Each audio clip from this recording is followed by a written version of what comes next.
السلام عليكم ورحمة الله وبركاته كسودو يوتيوب channel ka aqoon iyo ogaal wad ku maasatahay taawashada videogan maanta waxaan ku soo gudbinayaa mowduuc aan u arkay inuu muhiim yahay mowduucaas oo ah sidee u noqon kartaa qof muuqaal ahaan ka yar da'diisa si dabiici ah waxaa laga yaabaa marar badan inaad aragtay ama aad isweydiisay sababaha keeno in dadka qaarkood ay u egyihiin ayagoo da'yar dad qof weyn oo duqa ay u egyihiin muuqaal ahaan halka dad kale ayagoo da ahaan u weyn ay u egyihiin haddana muuqaal ahaan kuwa yar haddaba waxaan ku soo gudbin karaa qodobo aan isleeyahay arrimahaas waa ay keeneen halka waxaan kula wadaagayaa 9 qodob oo keenayso inaad isareyso ama aad ka hortagto gabowga iyo isbedelka jirkaaga ku yimaado sida socota qofka marka uu korayo uu ka yahay sodonka jirkiisu aad iyo aad ayuu u haystaa murqaha jirkiisa maqaarkiisa elasticity-giisa ama uu kala jidmaya halka markii uu gaaro sodonka iyo wixii ka dambeeyo ay ku bilowdaan isbedel badan oo ku dhaco jirkiisa haddaba si aad uga hortagto isbedeladaas iyo gabowgaas degdega ah samee qodobadan soo socdo fadlan subscribe saar channelka gambaleelka furo qodobka koowaad waxa weeyaan biyo badan oo nadiif ah cab maalin kasta sababtuna waxa weeyaan biyuhu jirka waxay ka saaraan sunta keento gabowga degdega sida aad la socotaan cilmi ahaan inteena badan jirkeena ilaahay subxaanahu wa tacaala wuxuu ka dhex sameeyey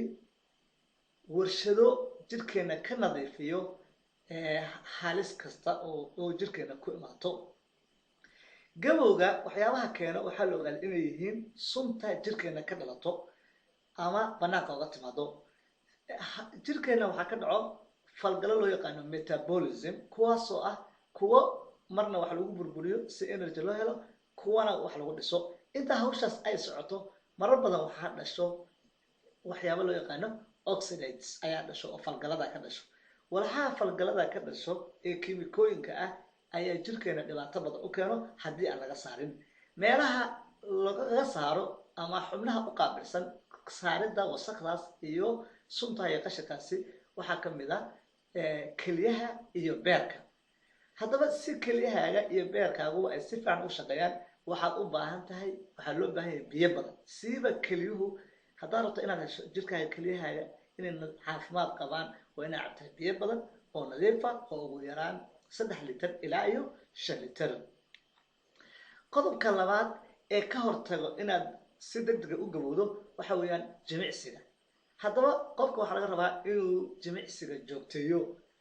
xubnaha jirkeena haddii aanan la isticmaalin ama aan la adeegsan waxaa ku dhaco waxa loo yaqaano atrophy oo ah micnaheeda inay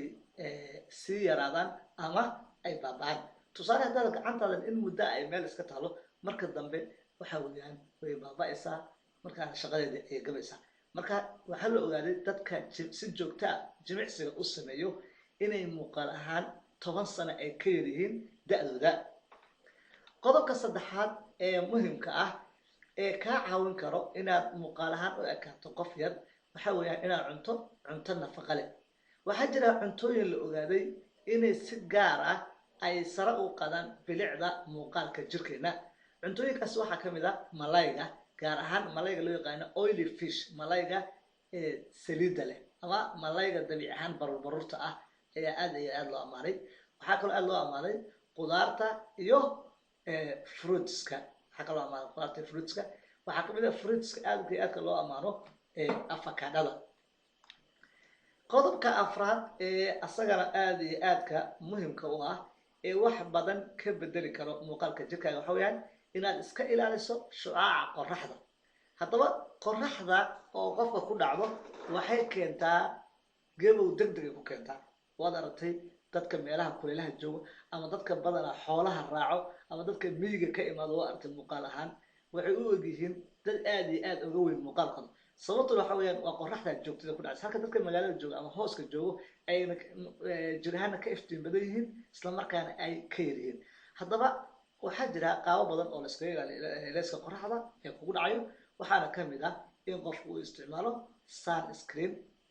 creams oo kremiyo wejiga iyo jirka la marsado kuwaasoo maaragtay kaa difaaci karo qoraxda. haddaan tusaale ku siiyo jirkaaga meesha maradu saaran tahay iyo meesha bannaan maxay u kala qurux badan yihiin maxay u kala yar yihiin sababtu waxa weeyaan qoraxdan ku dhacayso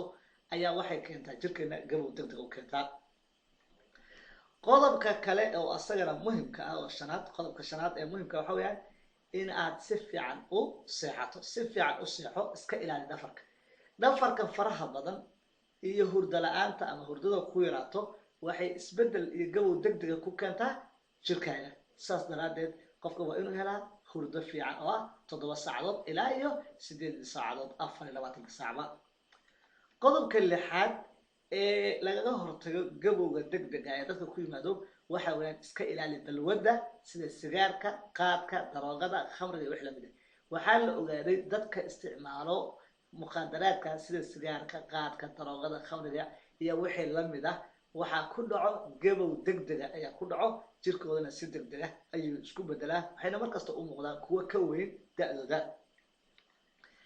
qodobka toddobaad ee ayadana maarta ka qayb qaadan karo in jirkaaga aad noqoto qof aad iyo aad muuqaal ahaan u yar ama jirkiisu markasta uu iftiimayo dhalaalayo waxa weeyaan waa inaad iska yarayso walwalka. waayo walwalka ama stresska iyo depressionka waxay keenaan jirkeena waxay u saameeyaan physiologically psychologically iyo haddii alla ilmayoy iyo xataa mentally bay inoo saameeyaan. saas daraadeed qofka waa inuu iska yareeyo walwalka. qaababka walwalka la iska yareeyo waxaa kamid ah qofka oo qabto activity. fadlan markuu fikir kugu soo dhaco ha iska fikirin oo keliya fikirka u bedel ficil markaas walwalku ka yaranaya. qodobka sideedaad waxa weeyaan oo la ogaaday haddii la iska ilaaliyo inuu mataqaanaa ka hortagi karo gabowga degdega waxa weeyaan make upka. sala socotaan dumar fara badan aad waxay isku maraan make upka. waxaa la wada kiimikooyinka iyo faraha make upka faraha badan ee dadku gabdhuhu ismariyaan waxay keenaan inay dhaqso u gaboobaan oo waad aragtay maalmaha iska daayaan si kale ayay u ekaanayaan. qodobka ugu dambeeyo waxa weeyaan marka aad isticmaalayso mobileka computerka ama aaladaha kale la isticmaalo ha ku foorarsan. waayo markasta foorarkan faraha badan wuxuu wax badan ka bedelaa muuqaalka jirkaaga. waxaa fiican waxa markaad fiirinayso inaad isla soo sinto oo qoortaada oo toosan aad wajigaaga ku aadiso. aad iyo aad baad mahadsantiin. halkaasi ayay ku egyihiin 9 qodob kamid ah qodobada ka hortago qofka inuu gaboobo. fadlan haddaad channelka subscribe saar share na dheh like na saar. aad iyo aad ayaad u mahadsantihiin walaalaha qaaliga.